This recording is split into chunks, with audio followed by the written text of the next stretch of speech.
Mr. Steil, who's the chair of the Digital Assets, Financial Technology, and AI Subcommittee. Thank you very much, Chairman. Chairman Atkins, thanks for being here. Thanks for your service to the country. The United States has the greatest capital markets in the world, and in large part, it's the oversight and regulations that are provided to the SEC to make sure we guide that to success. I want to touch base in particular on your MOU with the CFTC. The House passed the Clarity Act to really provide a framework for regulation in the digital asset space to do two really important things in my view. One, protect consumers, and two, make sure that the United States is the domicile to be able to outcompete the rest of the globe. You engaged in an MOU with the CFTC. Sometimes we've seen the SEC and the CFTC not play well together. I think we're seeing a change under your leadership at the SEC. Could you provide a little additional clarity for a pun on the term clarity, but a little more clarity on what this MOU is, how it's working, and how you're operating with the CFTC in particular as it relates to the digital asset space? Well, thank you very much. That's really near and dear to my heart. So I'm really thrilled that the president appointed Mike Seelig to be chairman. So he came from my office and obviously was chief counsel for the crypto task force. So he's well positioned to do what he's doing there at the CFTC. So our intent is to harmonize the activities of the two agencies, particularly with respect to digital assets. And that's why we're hoping for a good statute to be enacted from all the discussions here in Congress. As far as the actual working together of the agencies, we are actively working on an MOU. It's kind of silly to think that two groups that are serving the taxpayer have to have an MOU as between them to work together, but be that as it may, we're out to get that. Well, I appreciate your leadership in this, because making sure the CFTC and the SEC are working well together, not only at the principal level, at your level, but also through the staff is really important. Exactly. Let's dive into an area of specific, which is token taxonomy. We put forward frameworks on this in the House.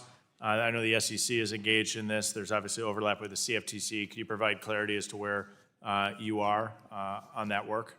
Yes, so I've outlined how I believe that the two agencies will march ahead to bring clarity to this area.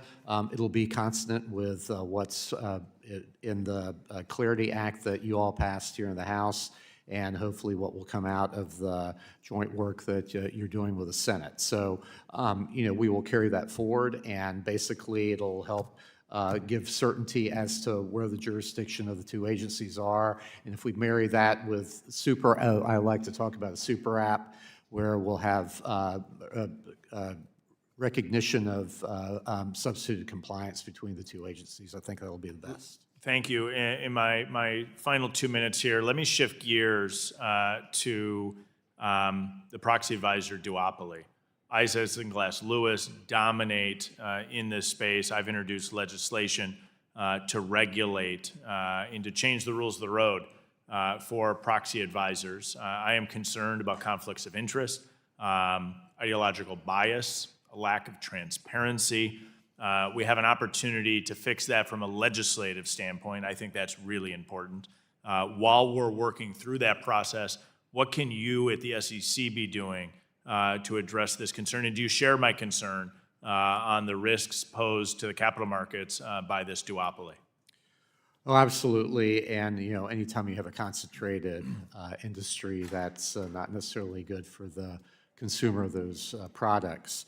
But especially in this, as I alluded to previously, the situation with those two firms it's more of a symptom of the underlying problem, and that's, again, the weaponization of the of shareholder proposals and that sort of thing. So, I agree with you on that, but I also think that there's a real conflict of interest between the ability to provide consulting services on one side of a so-called Chinese wall, and then to be able to provide advisory on the other side. Do you think that those potential or real conflicts of interest should be disclosed for the capital markets to operate efficiently? Well, they not only should be disclosed, but obviously they need to be addressed. And so I think that's an issue that we definitely are concerned about. I agree. Appreciate your work in this area. Mr. Chairman, yield back. Gentleman yields back. Chair